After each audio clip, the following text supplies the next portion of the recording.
윤석열 선대위 출발 투톱 아닌 원톱입니다.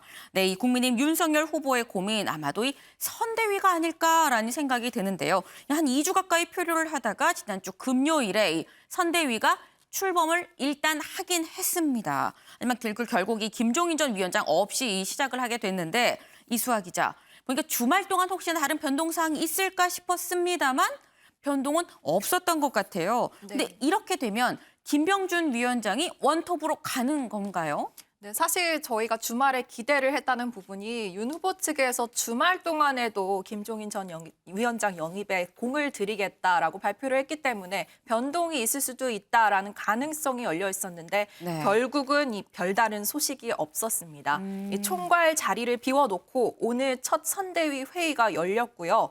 김병준 위원장 주도로 추가 인선 등이 발표되기도 했는데 관련해서 김병준 위원장 어제 오늘 발언 듣고 오시겠습니다. 원탑이다 뭐다 그다음에 중심 체제다 이런 문제는 제가 굳이 이야기를 드리지 않겠습니다. 판단해 주시고요. 선대위에 아시다시피 내일 아침에 정식 첫 회의를 하게 됩니다. 그러니까 출발이라고 보셔야 되겠죠. 오늘 D-100일 또 그다음에 첫 회의 선대위 회의 정말 가슴이 뜁니다. 이 국민들이 자유롭게 뛰는 세상, 그런 세상을 만들면 우리는 정말 세계의 한가운데 갈 수 있는 그런 나라라고 생각하고 그런 국민이라고 생각합니다.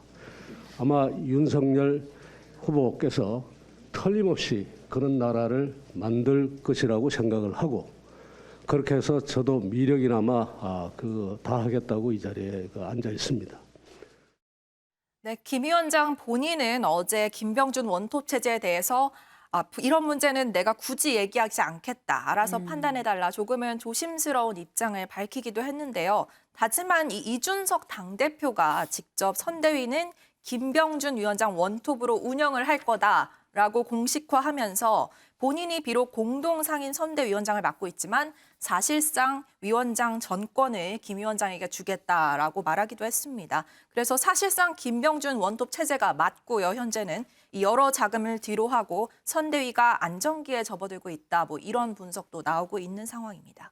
아니 지금 보니까 이준석 대표가 김병준 위원장 원톱 체제다라고 굉장히 좀 깔끔하게 정리를 하는 좀 그런 모습이긴 한데 그런데 사실 지난주에 김병준 위원장이 이 윤석열 후보를 만나고 또 기자간담회를 자초하는 그 일련의 과정 이거를 이준석 대표가 전혀 몰랐다라고 해서 사실 당대표 패싱 논란이 일었었잖아요. 네. 이거는 좀 해결이 됐을까요? 네, 이에 대해서 윤석열 후보와 이준석 대표 사이 아무래도 미묘한 갈등이 계속 있어 왔기 때문에 당대표가 정말 패싱당한 거 아니냐 이런 논란이 있었죠.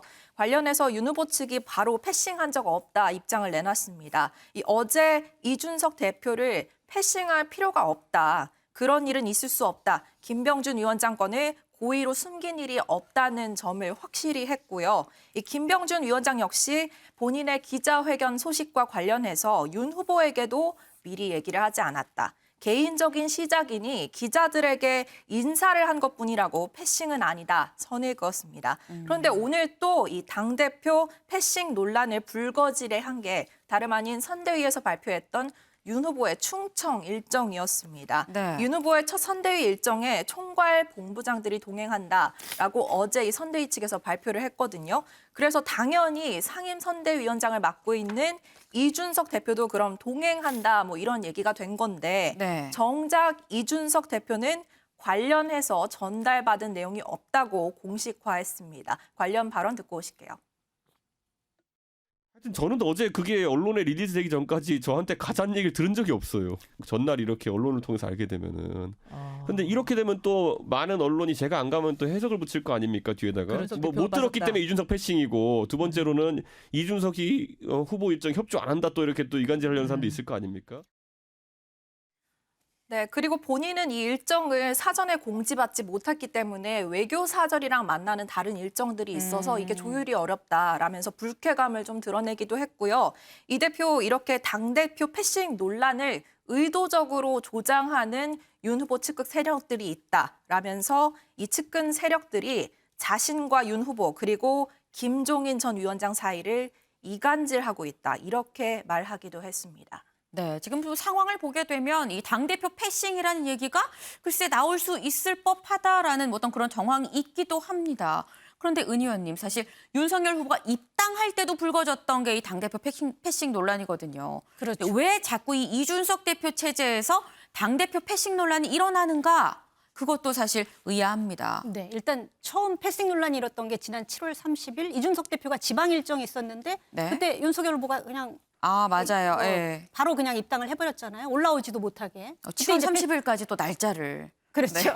패싱 논란이 그때 일었었고 그다음에 그 이후에도 여러 차례가 있었는데 대표적으로 최근에 그 한기호 사무총장을 후보가 권성동 사무총장으로 바꾸는 과정에서 또 직접적으로 이 대표하고 통화가 안 되고 다른 측근들이 얘기하면서 그때도 이제 패싱 논란이 일었었어요. 네. 근데 이렇게 이제 기본적으로 이렇게 패싱 논란이 있는 이유가 뭐냐면은 이제 대권 국면에서 당의 대선 후보로 확정이 되면 당무 우선권이 후보한테 가게 됩니다. 네. 한마디로 이제 이준석 대표 입장에서 힘이 빠지는 거죠.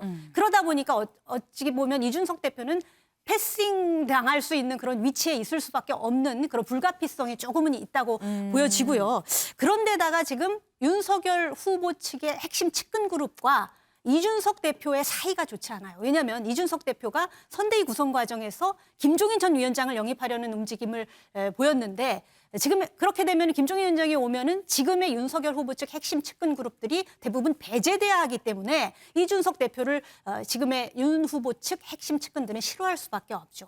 그러니까 이제 뭐 이간질을 한다. 이준석 대표는 이런 표현도 썼는데요. 다만 이제 오늘 같은 경우에 사실은 충청 일정을 원래 일정에는 이준석 대표가 같이 가는 걸로 돼 있었는데 어제 이준석 대표가 언론을 통해 알게 됐고 그리고 이미 자기는 다른 일정이 있었다는 거잖아요. 그러니까 일정을 바꾸지 못한다는 건데 왜 이런 미숙한 일이 발생할까에 대해서는 좀 되짚어 봐야 될 것 같아요. 선대위 측에서 아직은 좀 미숙하구나. 여전히 그 마찰과 삐걱거림이 있구나라고 국민들 입장에서 볼 수밖에 없기 때문에 이런 부분은 빨리 재정비를 캠프가 아니라 이제 선대위죠. 선대위가 빨리 재정비를 해서 좀 그런 마찰과 삐걱거림이 없이 좀 움직였으면 하는 바람입니다.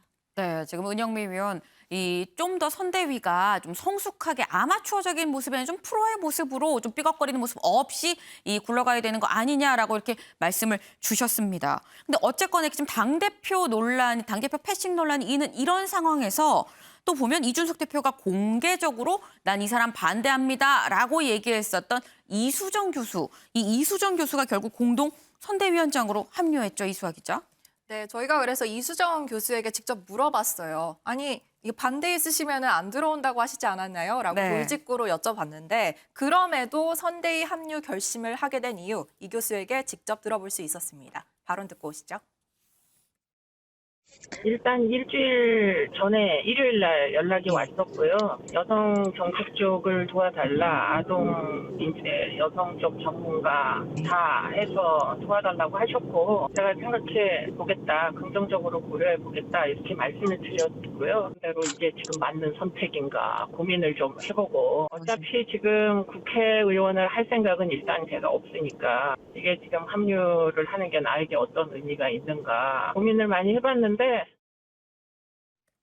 네, 여성 정책 쪽에서 도와달라는 윤 후보 측 제안에 고민해보겠다, 일주일 정도 고민을 하다가 본인이 할 수 있는 역할이 있겠다 싶어서 받아들였다는 얘기였습니다. 또 자세히 말씀드릴 수는 없지만은 이 최근 불거지고 있는 데이트 폭력 관련 사건들과 그에 대한 여야 반응 그리고 후폭풍 등을 고려했을 때 이번 선대위에서 본인이 할 수 있는 말이 있겠다라는 부분을 고려했다고 말했습니다. 네. 하지만 이준석 대표 입장에서는 내가 굳이 이렇게 공개적으로 반대한다고 얘기를 했는데 그럼에도 불구하고 왜 굳이 영입을 하는 거야라고 좀 서운할 수도 있을 것도 같아요. 네, 근데 윤석열 후보가 굳이 영입을 한 이유가 있을까요? 네, 이 대표 관련해서 입장을 좀 내놓기도 했는데요. 이수정 교수가 생각하는 여러 가지 방향성이 국민의힘이 올해 들어 견지했던 방향성과 일치하는가에 대한 의문이 강하게 든다라면서 여전히 영입이 석연치 않다는 공식 반응 내놨습니다. 물론 후보가 결심하면 영입할 수 있다. 역시 윤 후보의 생각이 중요하다는 단서는 달았지만 우리 지지층에게 혼란을 줄 수 있다라고 우려를 표했는데요. 네. 관련해서 이양수 선대위 대변인은 이 대표의 반대는 확인이 어렵다라고 말을 하면서 이 대표는 2030 남성의 지지를 많이 받고 있고 이수정 교수는 2030 여성의 지지를 많이 받고 있는 분이다. 그리고 정당은 용광로 같은 곳이다라고 말했습니다. 행간을 좀 읽어보자면요. 이 대표는 2030 남성들의 지지를 받고 있기 때문에 성범죄나 여성 범죄에 대한 처벌 강화를 원하는 이 교수를 반대할 수도 있겠다. 하지만 바로 그런 이유로 2030 여성 지지를 얻기 위해서 우린 이 교수가 필요하다. 뭐 이런 취지의 발언이 아니었을까 싶습니다. 네, 사실 지금 이영수 대변인이 당은 용광로다라고 이 얘기를 하긴 했습니다만 사실 용광로에 넣어서 뭐 다 녹아들면은 이게 뭐 가장 베스트긴 합니다만 용광로에 넣었는데도 안 녹아들면 이걸 갖고 사실 불화라고 하는 거 아니겠습니까? 은 의원님 어떻게 보세요? 이게 나중에 어떻게 보면 불화로 이어질 이 가능성이 좀 내재되어 있는 상태 아니냐, 좀 대충 덮은 거 아니냐라고 보는 시각도 있긴 있거든요. 불화를 말하기 전에 당위성을 얘기하고 싶은데요. 저는 이준석 대표한테 참 많이 실망을 했어요. 물론 이준석 대표가 당대표가 4.7 재보궐선거도 2030 남성 지지층이 72%인가 75%를 오세훈 후보를 몰아줬고 또 2030의 남성 지지층의 표심을 얻고 이준석 대표가 당대표에 당선되기도 했기 때문에 자기의 핵심 지지 기반이기는 합니다만 네. 어떻게 세상의 절반인 여성을 남겨두고 이런 젠더 갈등에 편승해서 좀 큰 정치를 하려고 하는지 참 의구심일 수밖에 없고요. 그런 측면에서 볼 때 이수정 교수는요. 그동안 이제 여성 대상 범죄에 대해서 엄벌을 촉구해온 인물입니다. 범죄 심리학자. 이기도 하지만 그래서 윤석열 후보가 이 이수정 교수를 영입했을 때는 2030 남성 지지층만을 겨냥하지 않고 2030 여성도 끌어안겠다라는 그런 전략 때문에 그런 거예요. 그건 바람직한 거죠. 그런데 거기다 공개적으로 그걸 반대한다고 하는 이준석 대표의 그 후안무치에 저는 참 많이 실망을 했고요. 저는 윤석열 후보가 잘하고 있다고 생각합니다. 어떻게 세상의 절반을 물론 자기 지지층을 더 끌어올 수는 있는데 거기에 반대한다고 얘기를 할 수 있습니까? 그건 젊은 전도유망한 청년 정치인으로서 매우 실망스럽다. 이 말씀 거듭 말씀드리고 싶습니다. 네, 은정미 위원님 지금 이준석 대표한테 거의 뭐 아주 날카로운 비판을 지금 해주신 그런 상황입니다. 사실 이 선대위에서 선대위 인선도 인선입니다만 사실 인선의 지금 가장 핵심으로 빈 채로 남아있는 부분이 있습니다. 바로 이 김종인 전 위원장 자리인 건데요. 이수아 기자.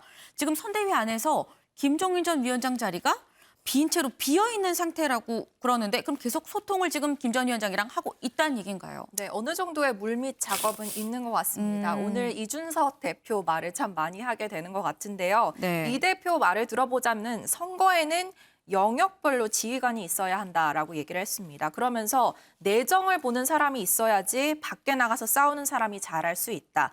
그런 상황에서 김 전 위원장이 꼭 와야 된다라고 말을 했습니다. 이 대표 주로 본인과 김종인 전 위원장의 생각이 일치한다 이런 점을 강조하고 있잖아요. 그렇다 보니 본인이 대외 홍보나 이런 바깥 활동에 집중을 하고 있을 때 내정을 좀 김 전 위원장이 맡아줬으면 좋겠다라는 의사를 계속 밝히고 있는 상황이고요.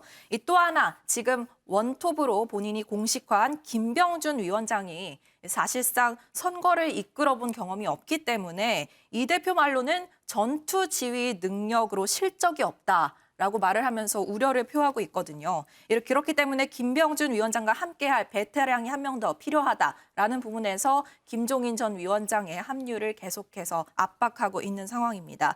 이 윤 후보 측도 영입 노력을 아주 중단한 건 아닌 것으로 보이는데요. 당사 6층에 총괄 선대위장 자리를 비워두고 기다리고 있다. 매일 압박하는 것은 결례로 보여질 수 있어서 물밑 작업 중이다라고 밝히기도 했습니다. 지금 자리를 비워놓고 좀 기다리고 있는 중이다라는 얘기인 건데 이 김종인 전 위원장의 빈 자리를 놓고 이 공격을 받는 사람이 있습니다. 이 김현 기자, 이 장제원 의원이 굉장히 비판을 받고 있습니다. 네, 그렇습니다. 장제원 의원 지금 굉장히 지금 비판이 다 받고 있는 상황인데요. 조국 흑서를 함께 썼던 이제 권경애 변호사와 진중경 교수가 국민의힘 장제원 의원을 이제 굉장히 비판하고 있습니다. 이 두 사람은 장제원 의원을 문고리 3인방 함 중 한 명이다 뭐 이렇게 지칭을 했는데요.